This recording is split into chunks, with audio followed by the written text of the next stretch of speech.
Dalam bernegara, Amerika menggunakan strategi banyak muka untuk menaklukkan negara lain. Catatan yang kita sepakati adalah negara Amerika itu negara agresor. Banyak alat mereka untuk melakukan agresi dengan smart power-nya, seperti atas nama demokrasi, atas nama HAM, atas nama peacekeeping, menggunakan kekuatan dolar dan kendali negara lain dengan hutang memakai IMF, memakai World Bank, serta lembaga rating. Pengusaha besar Amerika melakukan hostile takeover ala Wall Street milik swasta untuk makan swasta negara lain. Private equity army dan defense kontraktor masuk ke sebuah wilayah sebelum kemudian mengambil sumber daya alam suatu negara, dan itu banyak sudah dilakukan. Libya disikat, Irak disikat, dan banyak negara lagi. Kemudian sisi lain, Tiongkok juga sama di dalam melakukan agresi ekonominya demi menghidupkan 1,5 miliar penduduk Tiongkok. Tiongkok memakai 3 instrumen utama, yaitu mengendalikan hukum sebuah negara, mengendalikan media di negara yang akan dia incar, dan pejabat di suatu wilayah atau negara yang ditarget. Kemudian Tiongkok melakukan siraman ekonomi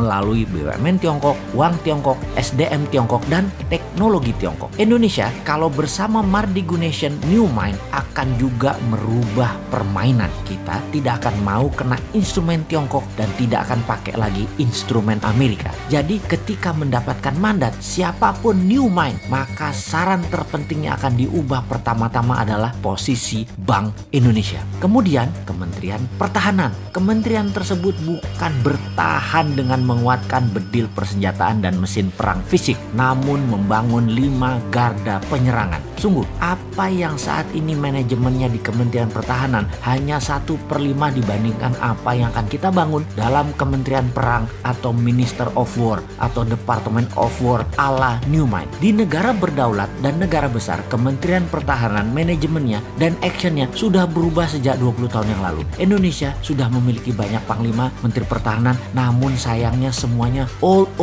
mind, kunonya kebablasan. Sekali lagi, ke depan bukan lagi Department of Defense, itu hanya satu di antara 5 pilar Kementerian Perang Republik Indonesia versi New Mind. Dalam Kementerian Perang ada divisi propaganda luar negeri, ada divisi ekonomi luar negeri, ada divisi telekomunikasi, IT, warfare by others means, atau berbagai jenis perang seperti perang sel, terorisme, biological warfare, dan counter insurgency warfare akan melengkapi selain saat ini yang kita punya 3 matra militer, darat, laut, udara. Panglima tentara adalah wamen atau wakil menteri, atau bisa juga merangkap sebagai menteri pertahanan tergantung kebutuhan dan situasi serta kemampuan individu panglima tersebut. Dimana kalau panglimanya juga menteri perang, wamennya dari instrumen lain yaitu sipil yang berpengalaman luar negeri. Itu bisa juga.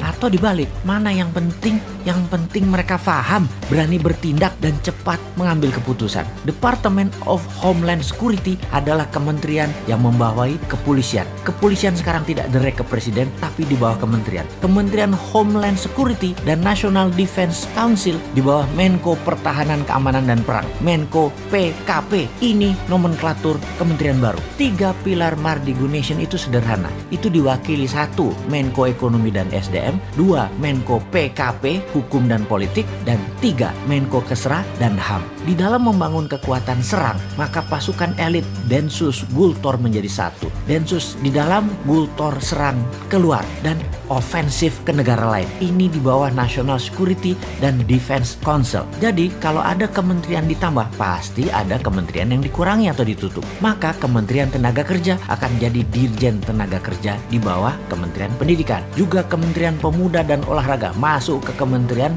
Pendidikan. Kementerian Sosial akan hilang, langsung dikasih ke Pemda, dinas sosial di pemerintahan daerah masing-masing. Kementerian Peranan Wanita ditiadakan, masuk di bawah Menko Kesra aktivitasnya. Penggabungan beberapa kementerian juga dilakukan karena keterkaitan lebih mudah koordinasinya di bawah satu payung kementerian. Kementerian daerah tertinggal jadi dirjen di PUPR. Intinya kementerian saat ini akan berkurang 40% jumlahnya. Pastinya Kementerian BUMN akan ditutup. Perusahaan BUMN dikurangi jadi di bawah 20 dari 800 BUMN saat ini. Akan di merger, ditutup, dijual ke publik IPO hingga mayoritas 100% dijual. BUMN langsung berada di bawah kementerian terkait. Misalnya Pertamina dan PLN di bawah Kementerian ESDM. Jadi, New Mind akan mengembalikan semua fungsi alat negara sesuai Undang-Undang Dasar 45, di mana kementerian adalah jabatan politik dan sebagai regulator, tidak lagi sebagai operator.